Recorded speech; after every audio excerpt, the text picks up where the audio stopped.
আজকে আপনাদের সাথে একটা সুখবর শেয়ার করব। আর সুখবর কি মিষ্টি না খেয়ে শেয়ার করা যায় বলেন? তাই আগে মিষ্টি খেয়ে নেই, তারপর সুখবর শেয়ার করতেছি। আসসালামু আলাইকুম এভরিওয়ান, শুভ সকাল। কি অবস্থা সবার, কেমন আছেন? এখন আসলে সকাল বললে ভুল হবে, দুপুর হয়ে গেছে।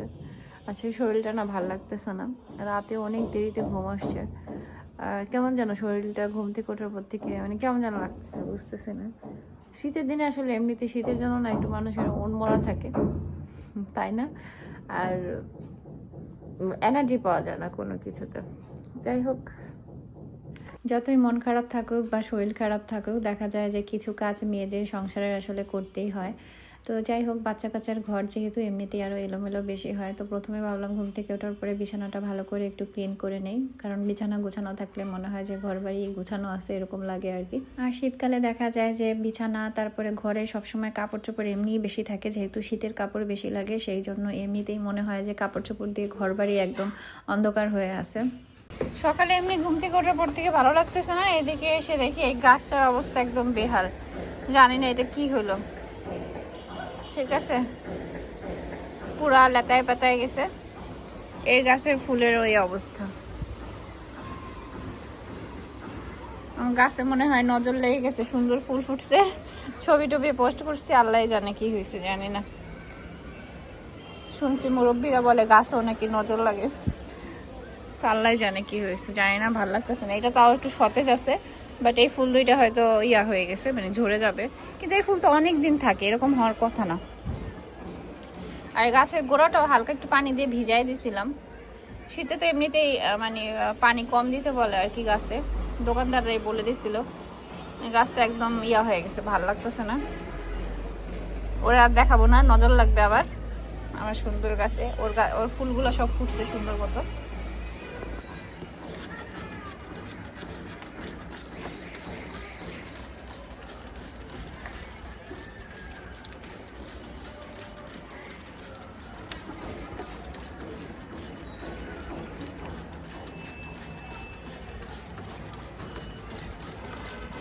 একটু পানি খালি স্প্রে করে দিতেছি যাতে ধুলাবালিগুলো পাতা থেকে চলে যায় আর গাছগুলো একটু সতেজ থাকে। শীতে গাছের গোড়ায়ও তো পানি দেওয়ার দরকার হয় না।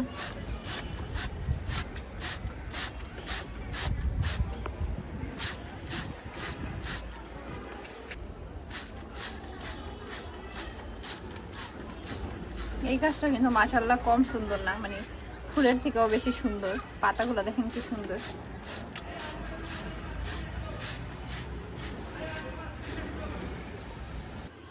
তো বড় যেই জ্যাকেটটা পরি, এই জ্যাকেটটা হচ্ছে কালকে ভিজায় রাখছিলাম, কারণ হচ্ছে এই কয়েকদিন বাসা বাড়ি যে পাল্টাইছি, আর ওটা ভারী দেখে ওইটাই বেশি পরা হয়েছে, শীতও বেশি। তো আমার রিসেন্ট আবার হচ্ছে কি সিলেটে যাওয়া লাগবে, তো জার্নি করতে গেলে দেখা যায় শীত অনেক বেশি লাগে, যেহেতু রাতের ব্যাপার, আবার ভোর হয়ে যায়। তো সেই জন্য হচ্ছে গিয়ে ঠান্ডা বেশি লাগে, তো ওই ভারী জ্যাকেটটাই নিয়ে যাবো। একদম ময়লা হয়ে গেছে, এর জন্য রাতে হচ্ছে ভিজায় রাখছি। এটা ওয়াশিং মেশিনে দেই নেই, জ্যাকেট তো ভালো মতো পরিষ্কার হবে না, ভাবলাম হাতে একটু সুন্দর করে ঘষে পরিষ্কার করে নিব। তো সারা রাত ভিজানো ছিল, মোটামুটি ময়লা ক্লিন হয়ে গেছে, এখন হচ্ছে জাস্ট ধুয়ে নিব আর কি। আমার যেহেতু আসলে ধুলাবালিতে অ্যালার্জি, যার কারণে শীতকাল আসলে ঠান্ডা কাশি লেগেই থাকে, আর যদি একবার শুরু হয় সারা শীতই মানে ওইভাবে চলতে থাকে। তবে এইবার আলহামদুলিল্লাহ শীতে আমি ভালোই আছি, মানে যতই অনেক বেশি শীত পড়েছে না কেন, তারপরে সেরকমভাবে ঠান্ডা কাশি লাগে নাই। তো ভয় লাগতেছে বলতে, কারণ বলার পরে আবার ঠান্ডা কাশি না লেগে যায়। তো যাই হোক, ভালোই আছি আলহামদুলিল্লাহ। তো এদিকে আমি জ্যাকেটটাও ধুয়ে নিলাম, সাথে ওই ড্রেসটাও ময়লা হয়েছে সেটাও একটু ধুয়ে নিলাম, মানে 2-1 বার পরেছিলাম, ওইভাবে তো আলমারিতে রাখা যাবে না, তাই ভাবলাম সেটাও ক্লিন করে ফেলি। তো ক্লিন শেষে পরে ভাবলাম যে যেহেতু একেবারে ক্লিন করতেছি, ভালো করে বাথরুমটাও একসাথে ক্লিন করে ফেলি। আমার হচ্ছে গিয়ে উপর হয়ে কাজ করা একদমই নিষেধ, বাট কাপড় যদি ধুইতে যান তখন কিন্তু উপর হওয়াই লাগে, হাত দিয়ে তো এমনি তোলা যায় না, যেগুলো ভারী জ্যাকেট। তো ওই যে কয়েকবার একটু উপর হয়েছি না, মাজার সাথে সাথে একদম ধরে গেছে, ঢাকটা তো টোটালি নিষেধ করছে। তো এখন মনে হয় মানে এমন হয় যে মনে হয় যে তখন দম নিতে পারি না, এমন অস্বস্তি লাগে আর কি। ওগুলো রেখে আসলাম, একটু পানি ঝরুক, তারপরে হচ্ছে বারান্দায় মেলে দেবো আর কি। মনে হয় পানি ঝরতে বেশ ভালো সময় লাগবে, ড্রেসগুলো তাড়াতাড়ি হয়ে যাবে, কিন্তু জ্যাকেটটার পানি ঝরতে সময় লাগবে। ঠিক আছে, একটু পরে আবার কথা বলি। আমার বারান্দার ওই কাজটার জন্য ভালো লাগতেছে না, মানে যতই কাজ করতেছে একটু পর পর মনে হইতেছে যে ওর কি হইলো। আচ্ছা, আপনাদের যদি কারো জানা থাকে আমাকে একটু হেল্প করবেন পরামর্শ দিয়ে, যে কি করতে পারি বা কী কারণে এমন হয়েছে। আমি তো দেখলাম সব কিছু নর্মাল, হঠাৎ করে এই পরশুদিন রাতে আর কি সকালবেলা উঠে দেখি গতকালকে যে ওরকম অবস্থা, ভালো লাগতেছে না। আর আজকে অনেকদিন পরে একটু রোদ উঠছে, বাট একেবারে কড়া রোদ না, হালকা রোদ। কিছুক্ষণ পরে হয়তো আবার এটা মানে বসে যাবে। এই ঠান্ডা কবে কমবে বলেন তো? লাস্ট এরকম ঠান্ডা মানে কত বছর আগে দেখছেন, মনে আছে আপনাদের? কঠিন ঠান্ডা পড়ছে একেবারে, ঢাকায় এই অবস্থা। আর অন্যান্য কথা তো বাদই দিলাম, গত বছর অল্প কয়েকদিনের জন্য এরকম ঠান্ডা পড়ছিল, বাট এই বছর মনে হয় বেশি সময়ের জন্য একেবারে ঠান্ডা। ভাইয়া একটু কষ্ট দিয়ে দিল। ভাইয়া কেন এমন করলো? হ্যাঁ, আমার বাচ্চাটাকে দেখি কান্না করে না, বলে চোখের পানির অনেক দাম, চোখের পানি ফেলতে হয় না। আমার পাখি না তুমি, আমার কলিজা, আমি যা খাওয়াইলাম চোখের পানি হয়ে তো সব বের হয়ে যাবে না বাবা, চোখের পানি ফেলা যাবে না। দেখে দিক গরু গরু গরু। ভাইয়াকে আমি বলে দিব, আমার সোনা পাখি। ওরে বাবা, ওরে বাবা, দাঁড়াও, আম্মু যে ভিডিওতে একটু এডিট করতেছি, একটু ভয়েস দিতে হবে, এটা শেষ করি। আচ্ছা, তুমি আমার সাথে বসে থাকো, ওকে? কি করো বাবা? ও বাবা, টিভি দেখো? কি কি খাইছো? কেক? কেক? সুকেসে কাচের যে জিনিসগুলো আছে সেগুলো মানে সব বের করা হয়নি, তো আম্মু সেগুলো একে একে বের করে নিতেছে। আর অনেক অনেক জিনিস আছে যেগুলো একেবারে মানে প্যাকেট করা ছিল, মানে ওই বাসায় আমরা আর খুলিনি। ভাবছি যে একসাথে যখন বাসা পাল্টাবো আমরা, তো তখন গিয়ে খুলবো। মানে সিলেট থেকে আসার পরে ওই পার্সেলগুলো, যে পার্সেল বলতেছি মানে ওই প্যাকেটগুলো আর খুলেই নি, ওইভাবেই রেখে দিয়েছিলাম ওই বাসায়। তো সেগুলোই বের করতেছে। আর কিছু কিছু জিনিস একেবারে মানে ধুলাবালি পরে নষ্ট হয়ে আছে, তা আম্মু বলতেছে এগুলো একদম সাবান দিয়ে সুন্দর করে ক্লিন করে ফেলবো। তো সেই জন্য সে দুপুরবেলা থেকেই এই কাজ শুরু করছে। তো একদিকে এই যে পরিষ্কার পানি, আরেকদিকে সাবান পানি, আর এখানে ধুয়ে ধুয়ে তারপরে গিয়ে ক্লিন করতেছে। আসলে কাজ করতে গেলে মনে হয় যে সংসারে এত জিনিসের আসলে দরকার নেই, পরে আবার দেখা যায় কি সবগুলোই মানে কাজে লাগে, কম আর বেশি। আর এদিকে আজকে আপনাদের সাথে রান্নাবান্নার কোনো ভিডিওই শেয়ার করি না। আজকে পাবদা মাছ আলু দিয়ে টমেটো দিয়ে ভুনা করা হয়েছে, বা ঝোল করে রান্না করা হয়েছে, যেটাই বলেন। আর সাথে ডাল তো কমন আমাদের বাসায় সবসময় থাকে, মানে মনে হয় মাসে 2 মাসে একদিন মিস যায় ডাল আর কি। আর এদিকে মিষ্টি কুমড়া দিয়ে ডিম দিয়ে তারপরে তরকারি করা হয়েছে। তো এদিকে ভাবলাম যে আমরাও খাওয়ার সময় হয়ে গেছে, যে একে একে আফিফ আবরারের জন্য নিয়ে নিই, আর আমরাও মানে খেতে বসে পড়বো আর কি। আর আজকে 2 ভাইকে বলছি যে তোমরা হাত দিয়ে খাবা। আবরারকেও আস্তে আস্তে মানে প্র্যাকটিস করাইতেছি আর কি হাত দিয়ে খাওয়ানোর, কারণ আবরারকে আবার একা যদি আমি খাইয়ে দিই তখন আফিফের মন খারাপ হয়। তবে আফিফ তো মাশাআল্লাহ অনেক আগে থেকে একা একা নিজেদের হাতে মানে ভাত খেতে পারে, কিন্তু আবরার একটু এখনও শিখে নাই। আফিফ ওর বয়সে থাকতেই আগে শিখে গেছিল আর কি। যাই হোক, তো তাকে ট্রেনিং দিতেছি, বলতেছি 2 ভাই যদি হাত দিয়ে এখন থেকে ভাত খাও, তোমাদের জন্য একটা গিফট আছে, টানা একসাথে তোমাদের 30 দিন হাত দিয়ে ভাত খেতে হবে, তারপরে এক এক করে পয়েন্ট জমা হবে। মানে এভাবে ওদেরকে আর কি উৎসাহিত করতেছি আর কি, আর সেই সাথে খাওয়াও যাতে শিখে যায়। আর এই দেখেন আবরারের যে কত ঢং, ওকে বলতেছিলাম যে একটু ভিডিও করে রাখি, তুমি যাতে দুষ্টামি করে আন্টিদের সবাইকে দেখাই দিব, আর তোমার মতো ছোট ছোট অনেক ভাইয়া আপুরা আছে তোমার ভিডিও দেখে, ওরাও দেখে ফেলবে। তো সে কি আর সেই কথা শুনে, সে আরও বেশি করে দুষ্টামি করতেছে। এই বাসায় আসার পর থেকে একবারও মানে ছাদে ওঠা হয় নাই, মানে এত বেশি ব্যস্ততায় ছিলাম, ঝামেলায় ছিলাম। তারপরে আজকে শীতও বেশি কয়েকদিন, তো আজকে ভাবলাম ফাইনালি একটু ছাদে যাই। 2টারে সাথে নিছি। সব ফ্লোরেই কাজ চলতেছে। এইখানে লিফট হবে, এই পাশে যে দরজা লাগানো হয়েছে, সব ইউনিটগুলোতে কাজ চলতেছে। এখানে তুমি হ্যাঁ চলো আস্তে আস্তে সাইড দিয়ে যাও। আচ্ছা, ওদের নিয়ে সাবধানে উঠি, তারপরে কথা বলি আবার। কি বললা?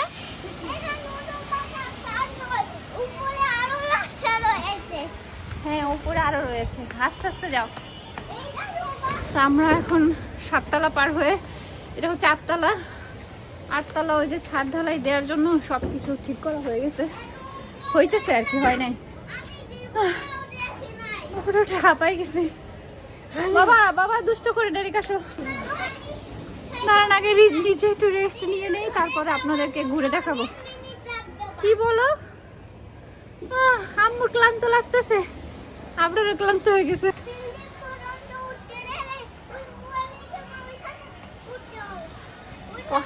এখান থেকে সূর্যটা দেখেন, মাশাআল্লাহ কি সুন্দর লাগতেছে। ওই যে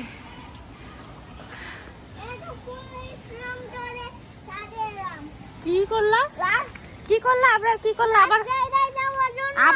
আবার বলো কি করলা? অনেক পরিশ্রম করেছো।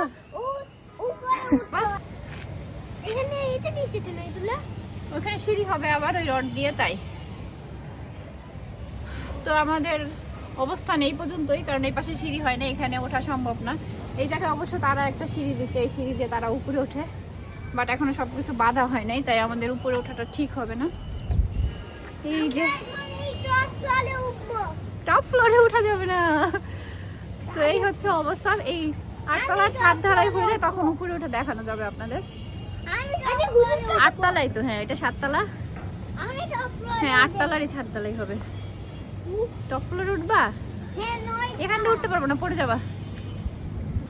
এই 8 তলা থেকে বিল্ডিং এর এই পাশে একটা নেট দিয়ে রাখছে, পিছনে যেহেতু প্লাস্টারের কাজ করবে, আরো জিনিসপত্র যাতে না পড়ে কারো বাসায়, সেই জন্য ওভাবে একটা নেট দেয়া। হ্যাঁ এটার মধ্যে পানির ট্যাঙ্কি, আবার 8 তলার ছাদ ঢালাই হলে তখন এটা উপরে তুলে ফেলবে। এগুলো হচ্ছে মিস্ত্রিদের কাপড়, অনেকেই আছে থাকে এক এক ফ্লোরে কাজের জন্য, কয়েকজন আছে নিচে থাকে, কয়েকজন বেসমেন্টে থাকে, তো তাদের জিনিসপত্র মানে মেলে দিছে আর কি। আজকে মিস্ত্রিরা নাই কেউ, ভালো হয়েছে, নাহলে কাজের মধ্যে থাকলে ওইভাবে ভিডিও করতে পারতাম না। হ্যাঁ বলো আম্মু, বলো বলো। এটা হচ্ছে বেসমেন্ট না, এটা 7 তলার ইয়া 8 তলার হবে, 8 তলা হবে বাবা। এখন আমরা নেমে যাব, সাবধানে নামতে হবে, দেখি। হ্যাঁ আস্তে আস্তে, আম্মু হাত ধরো, সাবধান। হ্যাঁ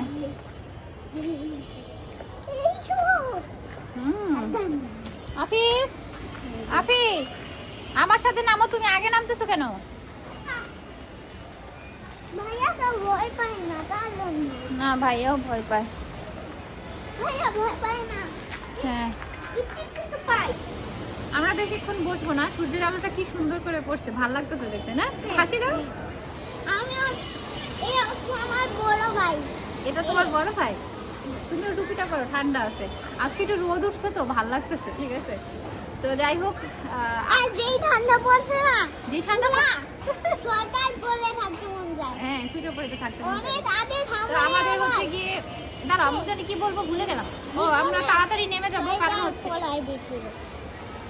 আচ্ছা এবার আমি একটু কথা বলি, বসো লাগাও।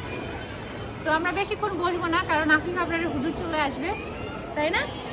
আর হ্যাঁ আরেকটা সুখবর দিতে একটু ভুলেই গেছি, সেটা হচ্ছে আলহামদুলিল্লাহ মাশাআল্লাহ আমার বাবার হচ্ছে গিয়ে কোরআন শরীফ পড়া শেষ। আজকে হচ্ছে মানে খতম দিয়ে দিবে। ওই বাসায় থাকতে আমরা শেষ মানে ওর শেষের দিকে চলে আসছিল, বাট ওই বাসায় থাকতে আমরা খতমটা দেই নাই।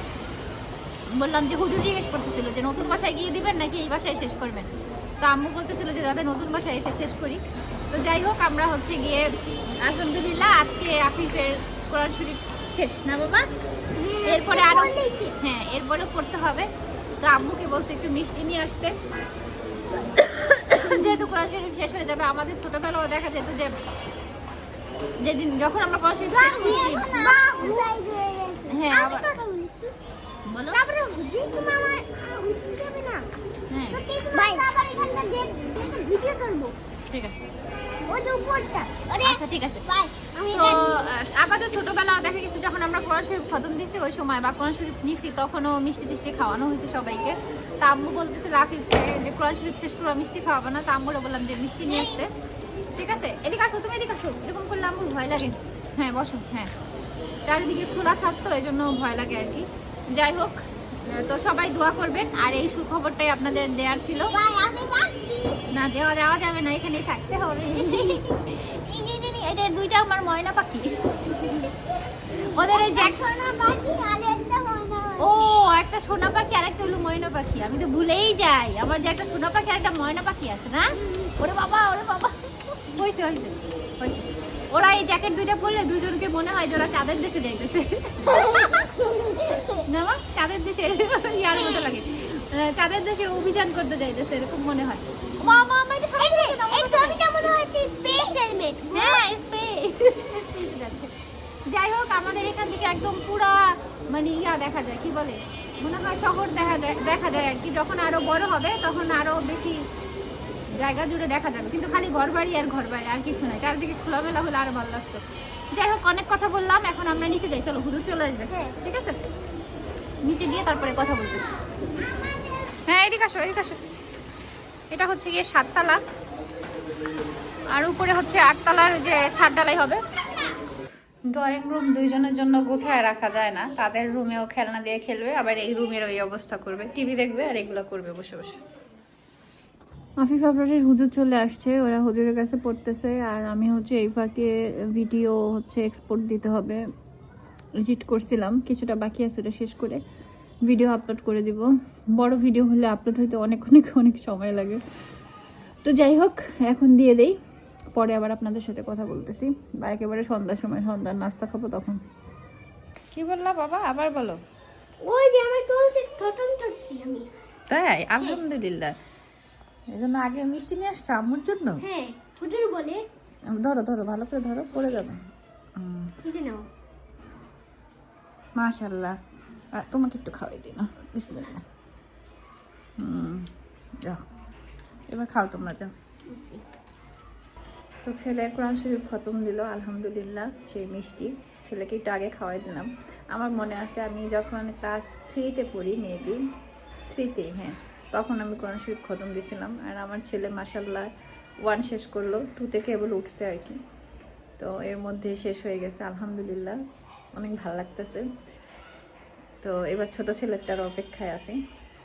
ঠিক আছে, খুশিতে মনে হয় মিষ্টি খাইতে পারতেছি না আমি।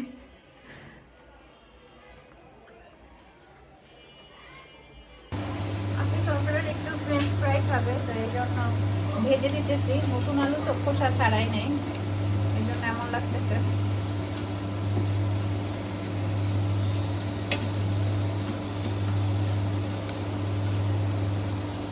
হয়ে গেছে, এখন নামাই ফেলবো।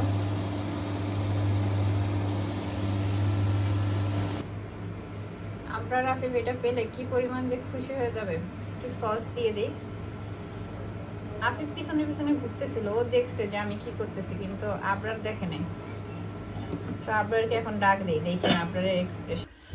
সন্ধ্যার চা নাস্তা খাওয়া শেষ, ভিডিও করার কথা মনে ছিল না। যাই হোক, এত পরিমাণে ঠান্ডা, মানে এত ঠান্ডা কেন মানে ঠান্ডায় পুরো জমে যাইতেছি। বিশেষ করে আমার হাত আর পা একদম মানে ঠান্ডায় শক্ত হয়ে থাকে, রক্ত জমে যায়, মানে মানে কোনো কিছু ধরতে পারি না ইজিলি, কোনো কাজ মনে হয় করতে পারি না।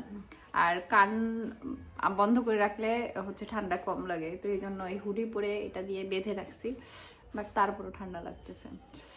খুবই বাজে অবস্থা। আপনাদের ওখানে কি অবস্থা, ঠান্ডা কিরকম, ঠান্ডা কেমন লাগতেছে? অনেকের আছে না যে শীতকাল পছন্দ, গরমকাল অপছন্দ। তো যাদের শীতকাল পছন্দ, এবারে শীত তাদের কেমন লাগতেছে তারা কিন্তু কমেন্ট করে জানাবো। দুপুরে যে সুকেসে মানে থালা বাসন বাটি প্লেট কাপ এগুলো হচ্ছে ওয়াশ করা হয়েছে, ওইগুলো পানি ঝরার জন্য রাখছিল, তো ওগুলো পানি ঝরে গেছে। এখন ভাবলাম যে এগুলো একটু সুকেসে গোছায় ফেলি, তো চলেন আম্মুর সাথে মিলে করে ফেলি আর কি। শীত হোক আর যাই হোক, কাজ তো করতেই হবে। তার আগে রুমের পর্দাগুলো একটু টেনে দিই। তো মা হচ্ছে ডাক্তার দেখাতে যাবে, তো আফিফের আব্বু নিতে আসছে আর কি, তো এই জন্য মার স্যান্ডেলটা বের করে দিলাম। তো মা বের হয়ে যাচ্ছে, আফিফের আব্বু নিচে অপেক্ষা করতেছে।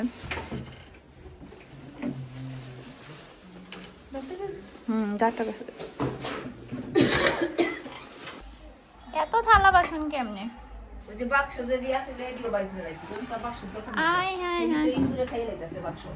কত থালা বাসন বেচলো তাহলে কতগুলা।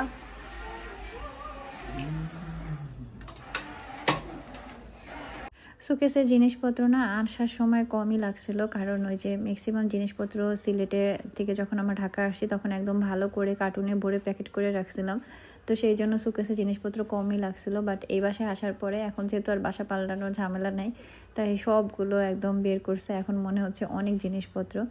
আর এই কাঠের জিনিসপত্র আসলে যে সুকেসে কিনে সাজায় রাখা, নিজেদের তো দেখা যায় ওইভাবে খুব কমই ব্যবহার করা হয়। মানুষের একটা জীবনে আসলে এত কিছুর দরকার হয় না, ওই কবে মেহমান আসবে সেই জন্য দেখা যায় জিনিসপত্র লাগে, আবার কিনতে হয়, বা শখ করেও মানে কুকারিজের এই জিনিসগুলো কিনে। তো যাই হোক, সেই সময় আবার অনেক কিছু লাগে, আবার অনেক সময় ভাবলে মনে হয় এই ছোট্ট জীবন আসলে কিছুই লাগে না। মানুষ কত শখ করে কত কিছু কিনে, সব কিছু রেখে আবার মানে কিছু সাথে নিয়ে এই পৃথিবী থেকেই যাওয়া যায় না, এই আর কি। তাই আমার কাছে আসলে মনে হয় কি, জীবনের সবচেয়ে বেস্ট যেই জিনিস আছে বা যেই জিনিসটা আপনি সবচেয়ে শখ করে কিনেছেন, আপনার অনেক বেশি পছন্দের, সেটা বেঁচে থাকতে থাকতেই ব্যবহার করা উচিত। আমরা এমন অনেক জিনিস আছে যেগুলো কিনে মানে সাজিয়ে গুছিয়ে রাখি যে নষ্ট হয়ে যাবে সেই ভয়ে ব্যবহার করি না, কিন্তু একবার ভেবে দেখেন আপনি মারা যাওয়ার পরে এই জিনিসের কোনো মূল্য নাই। মানে অন্য কেউ হয়তো বা মূল্য দিবে বা তার কাছে এটা ভালো লাগার নাও হতে পারে। তাই আপনার ভালো লাগার, আপনার পছন্দের জিনিসটা আপনি মূল্যায়ন করুন এবং আপনি সেটার 100% ভোগ করে যান।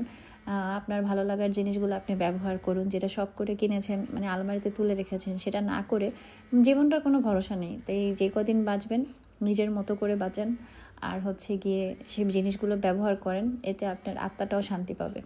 আর আমি এখন যে কথাগুলো বললাম, এই কথাগুলো 100% বাস্তব কথা, জীবনের সাথে মিলিয়ে দেখবেন। একটু আগে হাত থেকে পড়ে আমার ট্রাইপডটা ভেঙে গেল, মনটা অনেক খারাপ লাগতেছে। ম্যাক্সিমাম টাইমে এইটা দিয়েই দেখা গেছে যে আমি ভিডিওগুলো করতাম। বড় ট্রাইপড টানতে ভাল লাগে না, বড় ট্রাইপড আছে 2-3টা, কিন্তু এটা ছোট ছিল, এটাতেই বেশি করতাম। মোবাইলও লাগানো ছিল, আমি খাটের উপর রাখছি, বাট ওইটা ভালো মতো দাঁড়ায় নাই, এটা কাত হয়ে পড়ে গিয়ে এই যে এই পাটা ভেঙে গেছে। এমন জায়গায় ভাঙছে যে এইটা আর কোনো মানে কিছুই করা যাবে না। ভীষণ খারাপ লাগতেছে। খুবই ইউজফুল ছিল, আর এটার কোয়ালিটিও অনেক ভালো ছিল, বেশ ভালো টাকা দিয়ে কিনছিলাম। কারণ এটা আবার হয় কি, বাইরে গেলেও এটা ব্যাগে করে নিয়ে যাওয়া যায়, কারণ এটা ভাঁজ করলে একদম ছোট হয়ে যায়। এখন তো ভেঙেই গেল, এই যে এরকম করে একদম ছোট হয়ে যায়, খুব ইজিলি আর কি নেওয়া যায় সাথে। এই যে ভেঙে গেল। ভালো একটা ব্র্যান্ডের ছিল, ভালো লাগতেছে না। আসলে শখের জিনিস, পছন্দের জিনিস বেশিক্ষণ থাকে না, বেশি দিন থাকে না, এই আর কি। একে তো আমার গাছটার ওই অবস্থা, সেটার জন্য ভালো লাগতেছে না। এখন আবার আমার ট্রাইপডটা ভেঙে গেল। এখন অন্য বড়গুলো দিয়ে হয়তো কাজ চালায় নেওয়া যাবে। এরকম ছোট সাইজের ট্রাইপড বিশ্বাস করবেন না, আমি ভালো কোয়ালিটির 3টা না 4টা কিনছি, বাট এইটা আমি সবচেয়ে বেশি ইউজ করছি। ওইগুলো একটাও মানে 2-1 দিন হয়তো ইউজ করছি, পরে আর আমার কাছে কমফোর্টেবল মনে হয় নাই। আর এটা একদম মানে যেইভাবে ইচ্ছা সেইভাবে কাজ করা যায়, খুবই ভালো লাগছে। এখন চিন্তা করতেছি সেম এই ব্র্যান্ডের আরেকটা নিব। এগুলো আবার ঢাকা বসুন্ধরা সিটিতে ভালো পাওয়া যায়, তো ওইখান থেকে এটা নেওয়া হয়েছিল। আবার নিতে হবে, ভালো লাগতেছে না, কথা বলতে ইচ্ছে হইতেছে না এখন, পরে কথা বলে। মাহবুবার হচ্ছে জন্মদিন ছিল, সেই উপলক্ষে নায়না খুব সুন্দর করে একটা কেক বানাইছে। কেকটা এত সুন্দর, মানে কালার কম্বিনেশনটা সুন্দর হয়েছে, আর দেখতেও মাশাআল্লাহ অনেক সুন্দর হয়েছে। তো মাহবুবার জন্মদিন ছিল গতকালকে, তো কেক গতকালকেই রেডি ছিল, বাট ওরা কেন যেন কাটে নাই, পরে আবার আজকে কেক কাটলো। তো যদিও ওরা হচ্ছে নায়নার রুমে সুন্দর করে ডেকোরেশন করেছিল, আর সেখানে কেক কেটেছে, ছবি টবি তুলেছে, তা আমি আবার বাইরে গেছিলাম, এই জন্য আর সেটা ভিডিও করতে পারিনি। পরে আবার হচ্ছে গিয়ে এখানে আবরারের জন্মদিন উপলক্ষে সাজানো, পরে আবার আমি আসার পরে আব্বু বলতেছে তোমরা সবাই মিলে আবার একটু কেক কাটো, ছবি তোলো। তো পরে আবার হচ্ছে গিয়ে আমরা এখানে কেক কাটলাম আর কি। তো মাহবুবার ওই যে জন্মদিনের ডেকোরেশন যে নায়নার রুমে করেছে, ওখানে টেবিলের কাপড়টা ওরা ঠিকমতো বিছাতে পারতেছিল না দুইজন, তো ওদেরকে তাড়াহুড়া করে আমি হেল্প করতে গিয়ে, মানে আমি ট্রাইপডটা আমার হাতেই ছিল, আমি ওই নায়নার খাটের উপর মানে রাখছি, এমনভাবে রাখছি তাড়াহুড়ায় ঠিকমতো রাখতে পারিনি হয়তো। আর মোবাইল তো এমনিতে অনেক বেশি ভারী, সেই ভারে একদম পড়ে আমার ট্রাইপডটা তখনই আসলে ভেঙে গেছে। তো যাই হোক, এরপর আমি বাইরে গেছিলাম, বাইরে থেকে আসার পরে তো আবার কেক কাটলাম। আর এদিকে আবরারের অবস্থা দেখেন, সে কী করতেছে। আর নায়না মাহবুবা ওরা কিন্তু সুন্দর করে জামা কাপড় পরে সেজে গুজে একদম কেক কেটেছিল। তো ওই সময় আর ভিডিও করা হয়নি, যেহেতু আমি বাসায় ছিলাম না। তো যাই হোক, পরে আমরা এই তো কেক কেটে নিলাম। আর এদিকে আমি আফিফের আব্বুকে বলতেছিলাম তুমিও একটু খাও, আমরা তখন অনেক রাত যখন আমরা কেক কাটি আর কি।